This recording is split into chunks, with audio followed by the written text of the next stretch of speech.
असंध में इस समय हम मौजूद हैं और अंदर एक ऐसे व्यक्ति से मैं आपको मिलवाने जा रही हूं जो कि एक बहुत बड़े जर्नलिस्ट भी हैं और बहुत सारे स्कैम्स जो हैं वो लोगों के सामने लेकर आते हैं टाइम टू टाइम पर।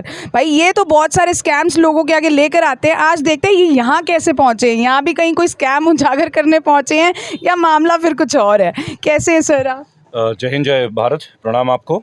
बहुत अच्छा फील कर रहा हूँ जी। आज असंध कैसे आना हुआ? देखिए, मैं गुलशन जी से बड़ा इंस्पायर्ड हुआ। मेरी टीम के लोगों ने इनके वीडियोस देखे, क्योंकि इंडिया, आप देखिए, डायबिटीज़ का हब बन गया है। कैपिटल ऑफ डायबिटीज़ अब इंडिया को बोला जाने लगा है।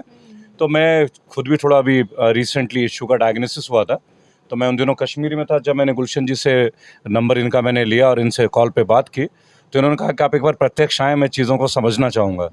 तो I felt very good, like the way जिस तरह से उन्होंने कम्युनिकेट किया। और मैं थोड़ा स्वदेशी में बिलीव करता हूँ। वो वैसे ही कोई प्रोजेक्ट नहीं है मेक इन इंडिया, मैं बिलीव करता हूँ make in India and made by an Indian. तो वो कंसेप्ट मुझे बहुत अच्छा लगा। फिर ये 6th जनरेशन है, 6ठी पीढ़ी है इनकी। तो मुझे लगा यूथ ओरिएंटेशन की बात है, और मैं स्वयं भी पीड़ित हूँ मधुमेह से, यानी कि डायबिटीज़ से। तो यहाँ पे मैं आया एंड कुछ इन्होंने मेरे को गाइडलाइंस दिए थे यहाँ आने से पहले, कुछ परहेज भी बताए थे, जिससे मुझे बहुत बहुत रिलैक्सेशन है। फिर उन्होंने मेरे को बताया कि और 2-3 महीने तक आप इसी प्रोसेस में चलें। यूजुअली लोगों को आप देखते हैं बहुत सारे स्कैम्स आप लेकर आते हैं जिनका खुलासा करते हैं, फिर बाद में बॉम्ब फोड़ते रहते हैं टाइम टू टाइम पर। आज ऐसा कुछ करने तो नहीं आए थे ना? देखिए, रेबल फाउंडेशन के एक उद्देश्य है कि जनहित के कोई भी काम हम करेंगे। एसएससी जीडी के जवान से लेके बहुत सारे फाइट हमने लड़ी, लेकिन यहाँ जो फाइट हम लोग लड़ सकते हैं ना, शायद वो फाइट में अब तक लड़ा ही नहीं हूँ। देखिए, आप देश को बीमार मुक्त अगर कर सकें, और वो भी हमारे भारतीय जो हमारी धरोहर है, जो हमारी संस्कृति है आयुर्वेद, उसके हिसाब से, तो ये बहुत बड़ी बात होगी। अब देखिए, छोटा सा उदाहरण दूंगा। आप किसी भी अस्पताल में जाएं, विजिटिंग चार्जेस 1000, टेस्ट के लिए 2000, 3000, आम आदमी के बस की बात नहीं है। लेकिन जब मैंने लोगों के रिव्यूज़ देखे तो मुझे लगा हम लोग पत्रकारिता करते हैं, खोजी पत्रकारिता करते हैं, आप भी करते हैं, लेकिन जो कार्य गुलशन जी कर रहे हैं वो अपने आप में एक बहुत ही अनोखा और एक बहुत बड़ा प्रयास है भारत को कहीं ना कहीं डायबिटीज़ के क्लचेस से बाहर निकालने की। फिर जब मैंने इनके यहाँ मेडिसिन देखे, प्रिपरेशन जो कि आप यहाँ देख भी सकते हैं, केवल दिखाने के लिए सारी चीज़ें जो है यहाँ प्योर आयुर्वेदिक। आप देखिए, 6ठी पीढ़ी का होने का मतलब है आप एक जनरेशन टू नेक्स्ट जनरेशन अपनी संस्कार को आगे लेके जा रहे हैं। तो मुझे लगता है कि क्यों हम एलोपैथिक मेडिसिन में जाएं। और ये मेडिकल टेररिज्म है। अब मैं आपको बता दूं, एक तो पहले आप टेररिज्म की बातें करती थी। आपने कोविड में देखा होगा कि कोविड का वैक्सीन तो फ्री था, तो 12-12 लाख के बिल किस लिए लेते थे? अब आप सोचिए, ये भी तो एक तरह का टेररिज्म है। तो उस जगह में बैठ के गुलशन जी जो काम कर रहे हैं, या इनका परिवार जो काम कर रहा है, मैं सैल्यूट करूंगा। They are doing wonderful piece of job. और मुझे लगता है कि रेबल फाउंडेशन के जो 19 करोड़ 62 लाख लोग जुड़े हुए हैं, उन सब से मेरी एक अपील होगी कि आप में से हर परिवार में कोई ना कोई मधुमेह यानी कि डायबिटीज़, शुगर से पीड़ित होंगे, अन्य बीमारियों से पीड़ित होंगे। तो ये एक बहुत ही प्रतिभाशाली युवा हैं, और चूंकि इन्होंने एजुकेटेड हैं और इनका परिवार ये वंशागत काम भी है, तो आप इनसे संपर्क जरूर कीजिए। इनके फ़ोन नंबर इस वीडियो में आप अवश्य, मैडम, मैं रिक्वेस्ट करूंगा डाल दीजिएगा। ये मेरी विनम्र निवेदन होगी। मैं अपने चैनल में भी इस चीज़ को कर रहा हूँ। देखिए, हम ब्रांडिंग नहीं करते, हम प्रमोट नहीं करते, लेकिन जो युवा प्रतिभाशाली और देश के लिए कुछ समर्पित है, उनके लिए ही हमारा ये मंच है। बिल्कुल। डायबिटीज़ की अगर मैं बात करूं, दूर दूर से यहाँ पर लोग पहुंच रहे हैं। बैंगलोर, गुजरात से लोग करनाल के असंध में पहुंच रहे हैं दवाई लेने, क्योंकि इनकी दवाई के रिजल्ट्स जो अभी तक हमने देखे ना, वो लिटरली बहुत बहुत बढ़िया रिजल्ट्स आए हैं। और इसके अलावा सर, अगर आपकी जर्नी की बात करें, क्योंकि मेरे चैनल पर ये फेस बड़ा नया है, बहुत लोग जानते भी होंगे क्योंकि नो डाउट बहुत ज़्यादा फॉलोअर्स हैं आपके, बट स्टिल एक बार अपनी जर्नी के बारे में, अपने बारे में बता दीजिए। देखिए, मैं एक बात आपको बताना चाहूँगा। मैं रेबल फाउंडेशन का चेयरमैन हूँ। मेरे ग्रैंडफादर आज़ाद हिंद फौज के बेसिकली अधिकारी थे, और शहादत है उनकी इस देश के लिए।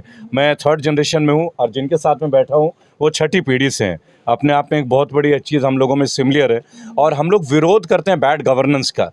मैंने बहुत सारी चीज़ों को एक्सपोज किया, जैसे मुंद्रा पोर्ट के ड्रग्स को एक्सपोज किया है। एसएससी जीडी के जो 1 लाख से ऊपर जवान थे, उनकी फ़ाइट लड़ी है। 58,000 से ज़्यादा लोगों को वर्दी मिली है। कंटिन्यूस फाइट है। अभी हम पैरामिलिट्री के जवानों के लिए पेंशन की फ़ाइट कर रहे हैं, जिसमें 11 जनवरी 2023 को हमें हाईकोर्ट ने हमारे पक्ष में जवाब दिया है। इसके अलावा सहारा के जो विक्टिम्स हैं और पर्ल के लिए जो विक्टिम्स हैं, उनकी फ़ाइट हम लोग कर रहे हैं निरंतर। और अगर हम बात करें तो देखिए, जहाँ भी लोगों के अधिकारों का दमन हो रहा है, जैसे आईपीएस संजीव भट्ट, उनके सोशल मीडिया में जितनी भी चीज़ें आपने देखा, हमने बहुत ज़्यादा प्रयासरत रहे डॉक्टर काफिल खान के लिए, हर उस व्यक्ति के लिए हम लोगों ने अपनी मेहनत की है जिसको कानून ने शायद मदद नहीं दी। अगर बात करें हरियाणा की, हरियाणा में कितना एक्टिव हैं और हरियाणा वालों के लिए क्या कुछ किया है? देखिए, एक छोटी सी बात बोलूँगा, मैं फरीदाबाद से निकला हूँ, मैं रहा हूँ 10 साल हरियाणा में, हरियाणा का ही लाल हूँ, मेरी जवानी हरियाणा की है। तो एक बात आपको बोलूँगा, 2024 के चुनाव में शायद आपको रेबल फाउंडेशन का एक बहुत बड़ा असर दिखेगा, क्योंकि भारत के 5 राज्यों का चुनाव मैं कर चुका हूँ, पॉलिटिकल एनालिस्ट हूँ, लोगों को जागरूक बनाता हूँ। पॉलिटिकल एनालिस्ट से फिर मैं यही पूछूंगी, भाई फिर बता दो, हरियाणा में अब कांग्रेस वाले तो कह रहे हैं इस बार आंधी आएगी, बीजेपी वालों को उड़ा कर ले जाएगी, बीजेपी वाले कह रहे हैं कि पिछली बार 75 बार का नारा हम पूरा नहीं कर पाए, लेकिन इस बार उससे भी ज्यादा कुछ होगा, इस बार नारा नहीं देंगे, काम करके दिखाएंगे। क्या लगता है? देखिए, सीधी सीधी बात बोलूंगा, भाजपा के लिए तो केवल एक बात आपको बोलूंगा, अभी मैं हिमाचल करके आया हूं, आप लोगों की चैनल भी वहां कवरेज के लिए अवश्य गई होगी, और इससे पहले उत्तराखंड, इससे पहले बंगाल, ये सब राज्यों का चुनाव मैंने ही किया है। तो आपको एक बात बोलूंगा, 93 सीट तो मैंने इनकी खाली की है। तो भाजपा वाले हरियाणा में से इस बार सफाचट हैं। हाँ, दुष्यंत चौटाला के लिए भी एक बहुत बड़ा अलर्ट है कि किसान आंदोलन में हमारे जो किसान शहीद हुए, हरियाणा किसानों का है और जवानों का है। आप जानते हैं किसान के बेटे जवान होते हैं, कोई एमडी का बेटा तो आपने जवान देखा नहीं होगा कि नायब हवलदार बनते हुए या जनरल जीडी सोल्डर बनते हुए। तो हरियाणा की अपनी एक लड़ाई है, पानी की लड़ाई है, बिजली की लड़ाई है, और स्मार्ट सिटी के नाम पे जो हरियाणा में घोटाले हुए हैं, और अभी तक चंडीगढ़ जो आप देख रहे हैं उसके माहौल को भी, तो 2024 में रेबल फाउंडेशन का पूरा असर आपको दिखने वाला है। चंद दिनों की बात है। और हरियाणा देखिए वीर भूमि है, अभी हमारे पहलवान बहनों के साथ जो अत्याचार हो रहा है वो भी आप देख सकते हैं। कह रहे हैं वो तो एक स्कैंडल ही था, पहलवान जो बैठी थी वो तो सिर्फ एक देखिए, एक बात मैं आपको बोलना चाहूँगा, जवान ने अपना अधिकार मांगा, दाल की तो बात थी, उस जवान को कोर्ट मार्शल कर दिया गया। बराबर, इतने बड़े बड़े घोटाले हो रहे हैं, पनडुब्बियों में घोटाले हो रहे हैं, किसकी लाइफ का डेवलपमेंट हुआ है, कौन सा समाज में वर्ग है पत्रकार? मतलब इनडायरेक्टली आप ये कह रहे हो कि बीजेपी साफ होने वाली है हरियाणा से? मैं डायरेक्टली बोल रहा हूँ मैम, इनडायरेक्ट तो गुंजाइश ही नहीं। हम रेबल फाउंडेशन के लोग हैं, हम बागी हैं, तो बगावत हमारे तेवरों में। जर्नलिस्ट थोड़ा सोच के बोलते हैं ना, डायरेक्टली ऐसे ऐसे ये चीज अपने मुंह से, हाँ जनता बोले वो चीज दिखाते हैं, लेकिन अपने मुंह से नहीं बोलते ना कि बीजेपी जाने वाली है। देखिए, मैं एक बात आपको बोलूंगा, इस वक्त केवल लोकतंत्र का चौथा पिलर बोलने से नहीं चलेगा कि चौथा स्तंभ है, उसको हमें साबित भी करना होगा अपनी निर्भीकता के साथ। सॉल्वर गैंग को जिस पत्रकार ने साबित किया उसको जेल में डाला गया, बराबर। जिस पत्रकार ने गाजियाबाद में स्कैंडल को ओपन किया उसको जेल में डाला गया। आपके करनाल से अभी रिसेंटली मैंने एक पत्रकार का नाम सुना, उनको भी कितना ही परेशान किया गया। तो मैं केवल एक बात बोलूँगा, ये हम पत्रकारों के लिए भी, अब हम रूबिका लियाकत तो हो नहीं सकते। मैं, आप मेरी वीडियो में देखी होंगी, रूबिका लियाकत हमारी माइक छीन रही थी, और आज रूबिका लियाकत रिजाइन कर बैठी हैं। ये वही श्वेता सिंह है जो बोलते थे 2000 के नोट में चिप लगी हुई है, आज क्षमा मांगते हुए डोल रही है। तो हम पत्रकारों की भी जिम्मेदारी है, क्या हम पत्रकार अपना पक्ष नहीं रख सकते क्या? इसे हम किसी को कंट्रीब्यूट करना थोड़ी बोलेंगे। जब दुनिया में सबका पक्ष सुना जाएगा तो हमें भी स्वतंत्र तौर पे अपना पक्ष रखने का अधिकार है। और मैं ऐसे भी वोट देने तो हमें भी जाना ही होता है कैसे ना, तब भी तो एक माइंडसेट करना होता है कि किस कौन सी पार्टी बेटर है। बिल्कुल, हमारा मौलिक अधिकार है, कॉन्स्टिट्यूशनल राइट है, तो इस राइट को हम लोग एक्सरसाइज करेंगे, इंप्लीमेंट भी करेंगे। अगर हमारे राइट से कोई इंस्पायर होता है, प्रेरित होता है बीजेपी के खिलाफ, तो मैं इसे गर्वित महसूस करूंगा।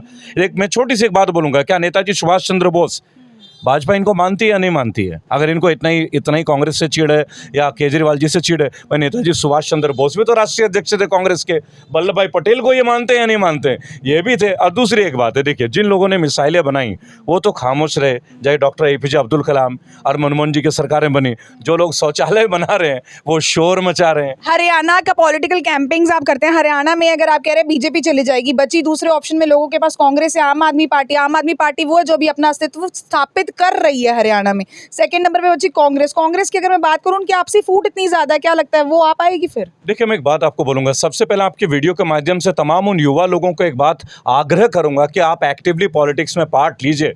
ये राजनीतिक पार्टियों की बाप दादा की जागीर नहीं है कि जो MLA था उसी का बेटा MLA बनेगा। अगर आप कोई निर्दलीय भी लड़ना चाहते हैं और आपको रेबल फाउंडेशन की सहायता चाहिए, आप हमारा रिकॉर्ड देख लीजिएगा। आपके अंदर अगर 5 साल का भी अनुभव है, लोगों के लिए आपने जनहित में काम किया, जनहित के मुद्दे उठाए, वो सीट आपकी होगी अगर आप लोगों के लिए समर्पण करें और 100 रुपए के एफिडेविट में लिख के देंगे कि भ्रष्टाचार में अगर होंगे तो आपकी जमीन जायदाद भी जब्त होगी। अगर आप में है हिम्मत हरियाणा को बदलने की, रेबल फाउंडेशन आपके साथ है। बिल्कुल, रेबल फाउंडेशन से सर हमारे साथ थे। आप लोग की वीडियो कैसी लगी ज़रूर बताइएगा, और जितने भी पॉलिटिक्स से जुड़े लोग मेरे साथ मेरे पेज पर जुड़े हुए हैं हमारे, वो ज़रूर कॉन्टैक्ट कर सकते हैं, क्योंकि आने वाला समय चुनावों का है। पॉलिटिकल अगर मैं बात करूँ, पूरे के पूरे हरियाणा में इस समय खलबली ज़रूर मची हुई है। आप लोगों की इस वीडियो पर क्या कुछ आ रहा है कमेंट सेक्शन में ज़रूर बताइएगा। लाइव तस्वीरें आप देख रहे थे मेरे नीरा माटा के साथ टिप टॉप हरियाणा पर। धन्यवाद।